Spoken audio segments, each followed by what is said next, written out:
નમસ્કાર, સમાચાર સાથે હું હિના. બુલેટિનની શરૂઆત કરી ખેડાથી અહેવાલ પ્રાપ્ત થઈ રહ્યા છે.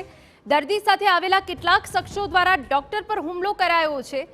ડાકોર સબ ડિસ્ટ્રિક્ટ હોસ્પિટલની આ ઘટના બની છે. મેડિકલ ઓફિસર સાથે ઝપાઝપી કરી માર પણ મારવામાં આવ્યો. ગત રાત્રે ડાકોર નજીક રિક્ષા અને બાઇક વચ્ચે અકસ્માત થયો હતો.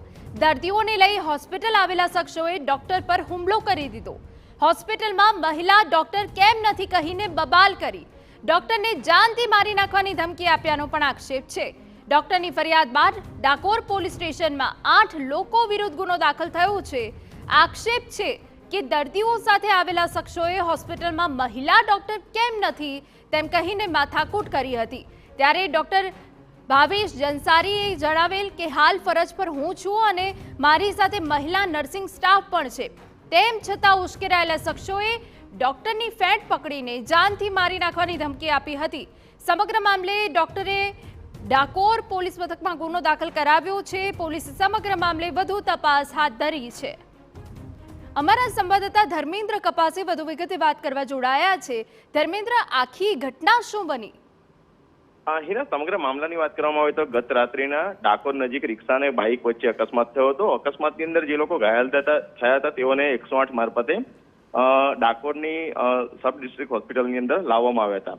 મહત્વની બાબત એ છે કે જે દર્દીઓના સગાવાલાને જાણ થતા તેઓ પણ ત્યાં આવ્યા હતા અને જે બોર્ડની ઉપર જે નામો લખેલા હોય છે કે ફરજ પર હાજર અધિકારી, તો તેની અંદર મહિલા ડોક્ટરનું નામ હતું, પરંતુ મહિલા ડોક્ટર કોઈ કારણસર ન હતા અથવા ધર્મેન્દ્ર, આપની પાસેથી વિગતો લેતા રહીશું. ડોક્ટર ભાવેશ જનસારી જોડાઈ ગયા છે, જેમને પોલીસમાં ફરિયાદ કરી છે.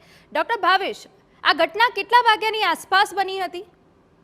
રાતના 10:45 આસપાસ, 10 થી 11 વાગ્યાની આસપાસ બની હતી બનાવ. બિલકુલ. આ જે અકસ્માત થયો હતો એ દર્દીઓ સાથે કેટલા શખ્સો ધસી આવ્યા હતા? આશરે 100 થી 200 જણનું આખું ટોળું આવ્યું હતું એ લોકો જોડે, એવા લોકો. બરાબર. તમારી સાથે કોણ કોણ હાજર હતું એ સમયે?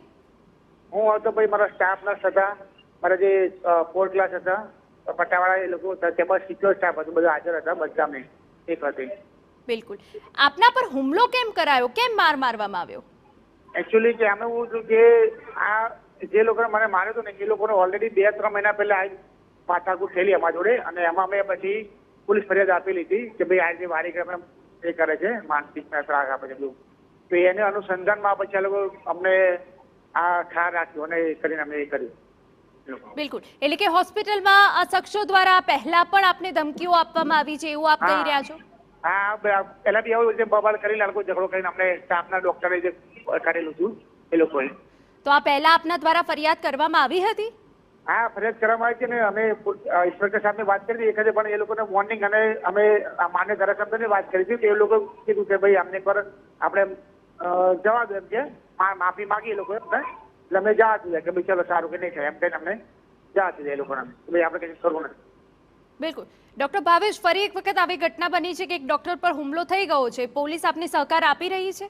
હા, પોલીસ અમને સરકાર આપી છે. પોલીસ રાતે આવી ગયા, પીઆઈ સાહેબે અમને અટક કરી લીધી અને મારી એફઆઈઆર ફાડી દીધી એમને સાહેબે. બિલકુલ. ડોક્ટર ભાવેશ, વારંવાર ડોક્ટર પર આવી રીતે હુમલા થવાની ઘટનાઓ, માર મારવાની ઘટનાઓ બની રહી છે. આપ શું કહેશો? કેટલું જોખમી છે હવે? જોખમી એટલે હવે મેડમ એવું કહેવા માંગુ છું કે જો નવા ડોક્ટરો ને કોઈ આવા તૈયાર નથી, કારણ કે હવે આ લોકો આપણું જે કરે એના કારણે નવા ડોક્ટરો ગભરાઈ ગયા છે, બી જાય છે કે જો આટલું સારું કામ કરી ડિગ્રી લઈને બીજું આવું સેવા કરીને બીજો માર ખાવાનો હોય તો પછી અમારે આ નાખી કર્યું. એ લોકો અત્યારે એ બી જાય છે લોકો મોટા ભાગે નવા ડોક્ટરો. બિલકુલ. ડોક્ટર ભાવેશ, આપે કહ્યું કે મહિલા તબીબ, મહિલા સ્ટાફ અમારી સાથે હાજર હતો, તો કોઈ અંગત અદાવતમાં આપની ઉપર આ હુમલો કરવામાં આવ્યો, માર મારવામાં આવ્યો, એવું કંઈ છે?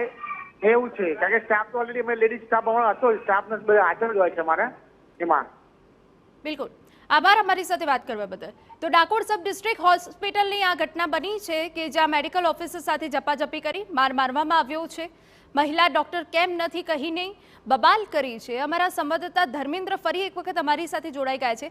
ધર્મેન્દ્ર, ડોક્ટર ભાવેશ સાથે હમણાં ટેલિફોનિક વાતચીત થઈ. તેઓએ જણાવ્યું કે અગાઉ પણ આ પ્રકારની ઘટના બની ગઈ છે, ત્યારે પણ પોલીસ ફરિયાદ કરવામાં આવી હતી. ફરી એક વખત આ જ પ્રકારની ઘટના બની છે. જી હિના, સૌથી ગંભીર બાબત એ છે કે આરોગ્ય જે સારવાર અને સુવિધા છે તે ખૂબ મહત્વની સારવાર સુવિધાઓ માનવામાં આવતી હોય છે. સરકારની મહત્વની કામગીરી હોય છે તેની અંદર. તેવા સમયે જ્યારે થોડા સમય પહેલા ભાવેશભાઈએ જે જણાવ્યું કે આ પ્રકારની ઘટના બની હતી ને માનનીય ધારાસભ્યએ પણ સમાધાન કરાવ્યું હતું, પરંતુ રાજકીય પક્ષોના ધારાસભ્યો હોય કે પદાધિકારીઓ તેમણે પણ ધ્યાન રાખવું જોઈએ, કારણ કે સરકારની જ અંતે બદનામી થતી હોય છે. અગાઉ સમાધાન કરવામાં આવીને ફરી આ પ્રકારની ઘટના બની, ડોક્ટરને માર મારવામાં આવ્યો. અગાઉ જે ફરિયાદ થઈ હતી તેની અંદર જો યોગ્ય કાર્યવાહી થઈ હોત તો કદાચ ફરી વખત આ તત્વો છે તે હોસ્પિટલની અંદર પ્રવેશવાની પણ હિંમત ન કરત. પરંતુ જે તે સમયે માત્ર સમાધાન થઈ ગયું તેના જ કારણે આ લોકો થોડા વધારે પ્રમાણમાં એ થયા અને ગઈકાલે જે ઘટના બની તે ખૂબ શરમજનક ઘટના માની શકાય. રાજકીય પક્ષોએ આ પ્રકારના જ્યારે ઘટનાઓ બનતી હોય છે ત્યારે દખલગીરી કરવાને બદલે કાયદો અને વ્યવસ્થા જળવાય તે પ્રકારની સ્થિતિ રહે તે પ્રકારે સહયોગ આપવો જરૂરી હોય છે. જી બિલકુલ, આભાર ધર્મેન્દ્ર. તો ડોક્ટરને જાનથી મારી નાખવાની ધમકી પણ અહીંયા આપવામાં આવી છે. હવે સવાલ એ ઊભા થાય કે જ્યાં હોસ્પિટલમાં જો આ પ્રકારની ઘટના બનતી હોય તો ડોક્ટરની સુરક્ષા સામે સૌથી મોટો સવાલ અહીંયા ઊભો થાય.